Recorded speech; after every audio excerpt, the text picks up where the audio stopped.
معزز سامعین و ناظرین، آج کی اس ویڈیو میں ہم آپ کو 40 صحابہ کرام کے مزارات مقدسہ کی زیارات کروائیں گے۔ تمام مسلمان جانتے ہیں کہ حضرت ابوبکر صدیق اور حضرت عمر فاروق رضی اللہ تعالی عنہم مسجد نبوی میں تاجدار کائنات احمد مجتبی جناب محمد مصطفیٰ صلی اللہ علیہ وآلہ وسلم کے پہلو میں مدفون ہیں۔ حضرت عثمان بن عفان رضی اللہ تعالی عنہ کا مزار مبارک مدینہ منورہ میں جنت البقیع قبرستان کے اندر موجود ہے۔ حضرت عثمان غنی رضی اللہ تعالی عنہ کی قبر انور کے اوپر ایک مقبرہ موجود تھا جو کہ 1925 میں منہدم کر دیا گیا، اور آج کل آپ کی قبر مبارک کے سرحانے نشاندہی کے لیے ایک پتھر موجود ہے۔ حضرت علی رضی اللہ تعالیٰ عنہ کا مزار مبارک عراق کے دارالحکومت بغداد سے 160 کلومیٹر شمال میں نجف میں واقع ہے۔ حضرت علی رضی اللہ تعالیٰ عنہ کے بڑے بیٹے حضرت امام حسن رضی اللہ تعالیٰ عنہ 7 صفر 50 ہجری کو 48 سال کی عمر میں انتقال کر گئے، جنہیں جنت البقیع میں دفن کیا گیا۔ حضرت امام حسین رضی اللہ تعالیٰ عنہ کا مزار مبارک عراق کے شہر کربلا میں واقع ہے اور اسلام کے مقدس ترین مقامات میں سے ایک ہے۔ حضرت عبداللہ ابن عباس رسول اللہ صلی اللہ علیہ وآلہ وسلم کے چچا عباس کے بیٹے اور آپ کے پھوپھی زاد بھائی تھے۔ آپ رضی اللہ تعالیٰ عنہ تفسیر قرآن کے ماہر تھے۔ آپ کی وفات طائف میں 68 ہجری میں ہوئی۔ حضرت عبداللہ ابن عباس رضی اللہ تعالیٰ عنہ کی قبر انور طائف میں مسجد عبداللہ ابن عباس کے قریب بنی ہوئی ہے۔ یہ خیال کیا جاتا ہے کہ ان کی قبر مبارک کے قریب واقع یہ مسجد سب سے پہلے حضرت عبداللہ بن عباس رضی اللہ تعالیٰ عنہ نے خود بنوائی تھی جب وہ پہلی بار طائف آئے تھے، اور یہیں ان کی رہائش تھی۔ حضرت عبداللہ بن عمر رضی اللہ تعالیٰ عنہ خلیفہ عمر بن خطاب کے بیٹے تھے۔ انہوں نے بچپن میں اپنے والد کے ساتھ اسلام قبول کیا تھا۔ حضرت عبداللہ بن عمر رضی اللہ تعالیٰ عنہ کی قبر انور حمص میں مسجد خالد بن ولید کے ساتھ موجود ہے۔ احد پہاڑ کے دامن میں موجود اس دیوار کے بیچ حضرت حمزہ رضی اللہ تعالیٰ عنہ، عبداللہ بن جشت رضی اللہ تعالیٰ عنہ اور مصعب بن عمیر رضی اللہ تعالیٰ عنہم کی قبریں ہیں جو جنگ احد میں شہید ہوئے تھے۔ احد کے باقی شہداء اسی دیوار کے پیچھے مدفون ہیں۔ حضرت حمزہ بن عبد المطلب عرب کے بہترین شکاری اور عظیم جنگجو تھے۔ جنگ بدر میں انہوں نے بہت سے قریشی سرداروں کو قتل کیا تھا اور ان کی صفوں میں اس طرح راستہ کاٹ لیا تھا جیسے ایک زبردست لہر اس کے سامنے سب کو جھاڑ رہی ہو۔ حضور اکرم صلی اللہ علیہ وآلہ وسلم کے چچا حضرت حمزہ رضی اللہ تعالی عنہ کو جبیر بن مطعم کے غلام وحشی نے ایک نیزے سے شہید کر دیا تھا۔ وحشی بعد میں مسلمان ہو گیا اور اس نے مسیلمہ کذاب کو قتل کیا، جس نے رسول اللہ صلی اللہ علیہ وآلہ وسلم کی وفات کے بعد نبوت کا دعویٰ کیا تھا۔ حضرت خالد بن ولید رضی اللہ تعالیٰ عنہ اپنے بیٹے کے ساتھ عراق کے شہر حمص میں واقع ایک مسجد میں مدفون ہے۔ شام میں جاری جنگ میں یہ مسجد جزوی طور پر تباہ ہو گئی تھی، لیکن اب اس کی تزئین و آرائش کر دی گئی ہے۔ حضرت خالد بن ولید کے مقبرے کے پتھر پر 50 سے زیادہ لڑائیوں کی فہرست آویزاں ہے جن میں اسے فتح نصیب ہوئی تھی۔ حضرت خالد بن ولید رضی اللہ تعالیٰ عنہ کو جنگ موتا کے بعد رسول اللہ صلی اللہ علیہ وآلہ وسلم کی طرف سے سیف اللہ یعنی اللہ کی تلوار کا لقب دیا گیا۔ حضرت خالد بن ولید میدان جنگ میں شہید نہیں ہوئے بلکہ ان کا وصال بستر پر بیماری کی حالت میں ہوا۔ حضرت معاذ بن جبل رضی اللہ تعالیٰ عنہ ہجرت کے 18ویں سال 38 سال کی عمر میں طاعون کے مرض میں وفات پا گئے۔ اردن میں ان کا بیٹا بھی ان کے قریب دفن ہے۔ حضرت معاذ کی قبر انور سے قدرتی طور پر آج بھی خوبصورت خوشبو آتی ہے جو کہ ان کی کرامت سمجھی جاتی ہے۔ رسول اللہ صلی اللہ علیہ وآلہ وسلم نے ایک مرتبہ فرمایا تھا کہ میری امت میں حلال و حرام کے بارے میں سب سے زیادہ علم رکھنے والا معاذ بن جبل ہے۔ حضرت معاذ رضی اللہ تعالیٰ عنہ ایک انصاری تھے جو چھوٹی عمر میں مسیب بن عمیر رضی اللہ تعالیٰ عنہ کے ہاتھوں مسلمان ہوئے تھے۔ قدیم درختوں کے اندر اور اونچی دیواروں سے گھرا ہوا حضرت سعد بن ابی وقاص رضی اللہ تعالیٰ عنہ کا مقبرہ چین کے شہر گوانگچو میں واقع ہے۔ حضرت سعد بن ابی وقاص رضی اللہ تعالیٰ عنہ نے 17 سال کی عمر میں اسلام قبول کیا تھا۔ ان کو تیسرے خلیفہ حضرت عثمان غنی رضی اللہ تعالیٰ عنہ نے تانگ خاندان کے دور میں چین کے سرکاری دورے پر بھیجا تھا۔ تانگ شہنشاہ نے ان کے وفد کا خیر مقدم کیا۔ انہوں نے چین کے دوسرے دورے بھی کیے۔ کہا جاتا ہے کہ ابتدائی اسلامی دور میں جب مسلمانوں کے درمیان خانہ جنگیاں شروع ہوئیں تو وہ عرب چھوڑ کر چین آ گئے، جہاں انہوں نے خاموشی سے اسلام کی تبلیغ کا سلسلہ جاری رکھا۔ انہیں چین میں اسلام پھیلانے کا اعزاز حاصل ہے۔ حضرت سعید بن زید رضی اللہ تعالیٰ عنہ کا شمار ابتدا میں اسلام قبول کرنے والے صحابہ کرام میں ہوتا ہے۔ حضرت امیر معاویہ رضی اللہ تعالیٰ عنہ کے دور خلافت میں حضرت سعید بن زید رضی اللہ تعالیٰ عنہ کوفہ کے گورنر مقرر کیے گئے۔ حضرت سعید بن زید رضی اللہ تعالیٰ عنہ کی وفات کوفہ میں ہوئی اور ان کی میت مدینہ میں واپس لائی گئی۔ حضرت ابو عبیدہ بن جراح رضی اللہ تعالیٰ عنہ کا شمار عشرہ مبشرہ صحابہ کرام میں ہوتا ہے۔ رسول اللہ صلی اللہ علیہ وآلہ وسلم نے فرمایا، ہر امت کا ایک امانت دار آدمی ہوتا ہے اور میری امت کا امانت دار آدمی ابو عبیدہ ہے۔ حضرت عمر رضی اللہ تعالیٰ عنہ نے انہیں خالد بن ولید کی جگہ شام کی مہم کے دوران مسلمانوں کا کمانڈر مقرر کیا تھا۔ حضرت ابو عبیدہ رضی اللہ تعالیٰ عنہ 17 ہجری کو 58 سال کی عمر میں طاعون کے مرض میں مبتلا ہو کر انتقال کر گئے۔ حضرت معاذ بن جبل رضی اللہ تعالیٰ عنہ نے ان کی نماز جنازہ پڑھائی اور ان کی قبر انور اردن میں واقع ہے۔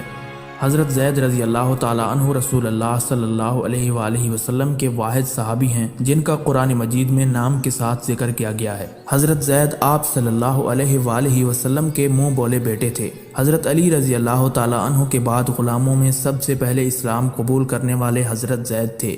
ان کی عمر 55 سال تھی اور وہ جنگ موتا میں شہید ہوئے۔ رسول اللہ صلی اللہ علیہ وآلہ وسلم نے انہیں جنگ موتا میں مسلمانوں کی فوج کی قیادت کے لیے مقرر کیا تھا۔ ان کی قبر مبارک دیگر شہداء کے ساتھ اردن میں واقع ہے۔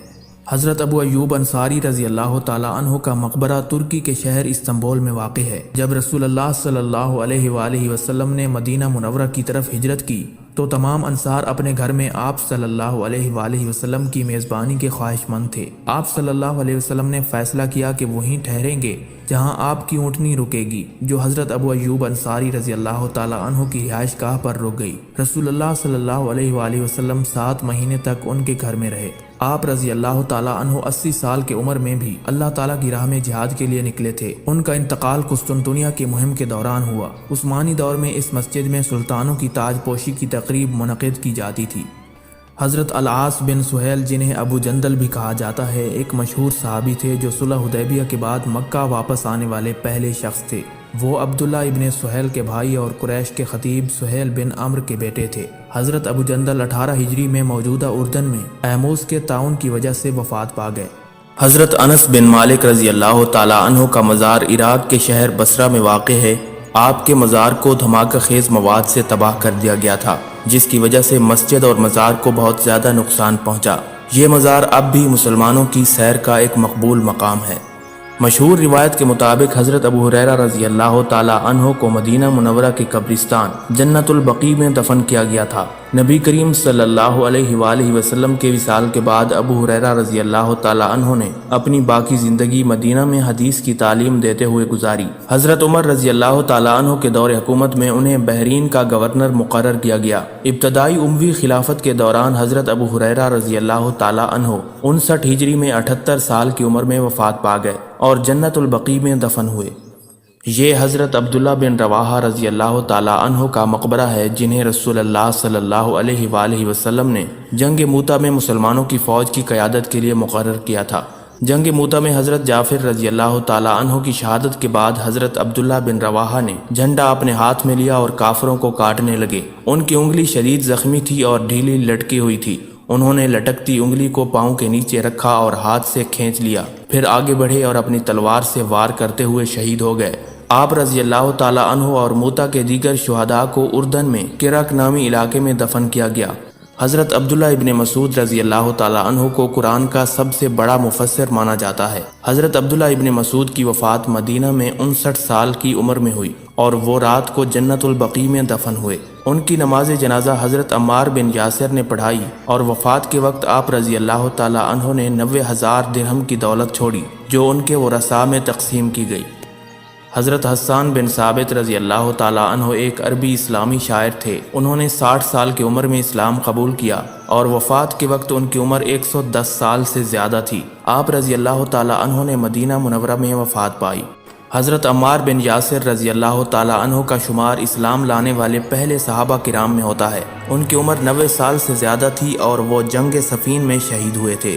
حضرت عمار کو وہیں دفن کیا گیا جہاں وہ شہید ہوئے تھے، جو آج شام کے صوبہ رقہ میں واقع ہے۔ حضرت عمار بن یاسر کا مزار صحن کے مغربی جانب واقع ہے اور حضرت اویس قرنی رحمۃ اللہ علیہ کا مقبرہ اس کے مشرقی جانب موجود ہے۔ ان کی شکل ایک جیسی ہے اور ان کے گنبد نیلے رنگ کی ٹائلوں اور اونچے میناروں والے ہیں۔ حضرت ابی قبیس رضی اللہ تعالیٰ عنہ کا مزار صحن کے مشرقی حصے کے باہر واقع ہے۔ اس کا گنبد حضرت عمار اور حضرت اویس قرنی کے مقبرے کے گنبد سے چھوٹا ہے۔ حضرت برا بن مالک رضی اللہ تعالیٰ عنہ غیر معمولی جنگی مہارت کے ساتھ ایک بہادر جنگجو تھے۔ آپ رضی اللہ تعالیٰ عنہ نے جنگ یمامہ اور شوستر کے محاصرے میں ذاتی طور پر دشمن کے قلعے کے دروازوں کو توڑا۔ حضرت برا بن مالک 642 عیسوی میں ساسانی سلطنت کے خلاف شوستر میں اپنے آخری محاصرے کے دوران زخموں کی تاب نہ لاتے ہوئے شہید ہو گئے تھے۔ حضرت عمرو بن عاص رضی اللہ تعالیٰ عنہ رسول اللہ صلی اللہ علیہ وآلہ وسلم کے صحابی اور ایک فوجی کمانڈر تھے جو 640 عیسوی میں مصر پر مسلمانوں کی فتح کی قیادت کے لیے مشہور ہیں۔ یہ مسجد مصر میں ان کے خیمہ کے مقام پر فوسطاط میں بنائی گئی ہے۔ اس مسجد کو مصر کی سرزمین پر تعمیر ہونے والی پہلی اور قدیم ترین مسجد قرار دیا جاتا ہے۔ دمشق میں واقع یہ قبر نبی کریم صلی اللہ علیہ وآلہ وسلم کے نامور صحابی ابو درداء رضی اللہ تعالیٰ عنہ کی ہے۔ ان کی اہلیہ ام درداء بھی ان کے قریب ہی دفن ہیں۔ حضرت ابو درداء رضی اللہ تعالیٰ عنہ نے 189 احادیث روایت کی ہیں۔ ان کا انتقال 32 ہجری میں ہوا۔ یہ جعفر بن ابی طالب رضی اللہ تعالیٰ عنہ کی قبر ہے جو دوسرے امیر تھے جنہیں رسول اللہ صلی اللہ علیہ وآلہ وسلم نے جنگ موتا میں مسلمانوں کی فوج کی قیادت کے لیے مقرر کیا تھا۔ حضرت جعفر رضی اللہ تعالیٰ عنہ رسول اللہ صلی اللہ علیہ وآلہ وسلم کے پھوپھی زاد بھائی اور حضرت علی رضی اللہ تعالیٰ عنہ کے بڑے بھائی تھے۔ حضرت جعفر رضی اللہ تعالیٰ عنہ جنگ موتا میں کافروں کے خلاف لڑتے ہوئے شہید ہو گئے تھے۔ اس وقت آپ کی عمر 33 سال کے قریب تھی۔ حضرت جابر بن عبداللہ رضی اللہ تعالیٰ عنہ مدینہ منورہ میں پیدا ہوئے۔ ان کا تعلق یثرب کے قبیلہ خزرج سے تھا۔ آپ رضی اللہ تعالیٰ عنہ 7 سال کی عمر میں اسلام قبول کر چکے تھے۔ آپ نے لمبی عمر پائی اور بڑھاپے میں نابینا ہو گئے۔ آپ کو اہل بیت سے وفاداری کی وجہ سے 94 سال کی عمر میں حجاج بن یوسف نے زہر دیا اور بغداد کے قریب مدائن میں دریائے دجلہ کے کنارے دفن کیا گیا۔ آپ کی وفات 78 ہجری میں ہوئی۔ آپ کو ابتدائی طور پر نبی کریم صلی اللہ علیہ وآلہ وسلم کے ایک اور صحابی حضرت حذیفہ بن یمان کے ساتھ دریائے دجلہ کے قریب دفن کیا گیا۔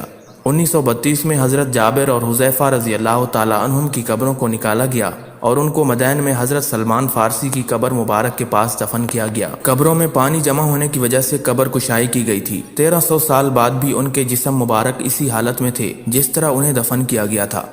حضرت ابو موسیٰ اشعری رضی اللہ تعالیٰ عنہ نے مکہ مکرمہ میں 672 عیسوی میں وفات پائی۔ وہ ایک معزز فقیہ بھی تھے اور ابتدائی مسلم تاریخ میں ان کا شمار سرکردہ ججوں میں ہوتا تھا۔ لوگ کہتے تھے اس امت کے 4 قاضی ہیں، حضرت عمر بن خطاب، حضرت علی بن ابی طالب، حضرت ابو موسیٰ اشعری اور زید بن ثابت۔ حضرت عبد الرحمن بن عوف رضی اللہ تعالیٰ عنہ کا شمار 10 مبشرہ صحابہ کرام میں ہوتا ہے۔ آپ رضی اللہ تعالیٰ عنہ کی قبر انور عمان میں واقع ہے۔ حضرت عبد الرحمن اسلام قبول کرنے والے پہلے 8 آدمیوں میں سے ایک تھے۔ آپ کی وفات 33 ہجری میں 75 سال کی عمر میں ہوئی۔ انہیں موجودہ عمان اردن کے شمال مشرق میں ایک پہاڑی پر دفن کیا گیا۔ رسول اللہ صلی اللہ علیہ وآلہ وسلم نے فرمایا کہ میں نے عبد الرحمن بن عوف کو جنت میں رینگتے ہوئے دیکھا ہے۔ حضرت اوس بن ثابت رضی اللہ تعالیٰ عنہ جنگ احد میں شہید ہونے والے صحابہ کرام میں سے تھے۔ آپ رضی اللہ تعالیٰ عنہ کو احد کے میدان میں دفن کیا گیا تھا۔ حضرت حنظلہ ابن ابی عامر رضی اللہ تعالیٰ عنہ ایک صحابی تھے جن کا تعلق انصار کے قبیلے بنو اوس سے تھا۔ آپ کی عمر صرف 24 سال تھی جب وہ جنگ احد میں مشرکین سے لڑتے ہوئے شہید ہو گئے۔ انہیں غسیل الملائکہ کا لقب بھی دیا گیا کیونکہ ان کی شہادت کے بعد فرشتوں نے انہیں غسل دیا تھا۔ حضرت کعب رضی اللہ تعالیٰ عنہ انصار صحابہ کرام میں سے تھے۔ آپ نے جنگ بدر کے علاوہ تمام غزوات میں رسول اللہ صلی اللہ علیہ وآلہ وسلم کے ساتھ حصہ لیا۔ نبی کریم صلی اللہ علیہ وآلہ وسلم نے ان کے اور طلحہ بن عبید اللہ کے درمیان بھائی چارہ قائم کیا۔ جنگ احد میں حضرت کعب بہادری سے لڑے اور ان کے جسم پر 11 زخم آئے۔ آپ رضی اللہ تعالیٰ عنہ 50 ہجری میں معاویہ کے دور خلافت میں انتقال کر گئے جب ان کی عمر 77 سال تھی۔ حضرت طلحہ رضی اللہ تعالیٰ عنہ کو حضرت عثمان غنی کے دور میں منافقین نے شہید کیا تھا۔ وفات کے وقت ان کی عمر 64 سال تھی۔ انہوں نے اپنی زندگی اللہ اور اس کے رسول کے لیے وقف کر دی۔ نبی کریم صلی اللہ علیہ وآلہ وسلم نے انہیں اس دنیا میں لامتناہی نعمتوں کی بشارت دی۔ اس طرح وہ ان 10 لوگوں میں شامل ہو گئے جن سے جنت کا وعدہ کیا گیا تھا۔ حضرت خباب بن ارت رضی اللہ تعالیٰ عنہ نے جب اسلام قبول کیا تو مشرکین نے انہیں تشدد کا نشانہ بنایا، لیکن آپ حق پر ڈٹے رہے۔ آپ نے مکہ سے مدینہ ہجرت کی اور عہد نبوی میں تمام جنگوں میں حصہ لیا۔ بعد ازاں کوفہ میں سکونت اختیار کی اور وہیں وفات پائی۔ انہوں نے رسول اللہ صلی اللہ علیہ وآلہ وسلم سے 32 احادیث نقل کی ہیں۔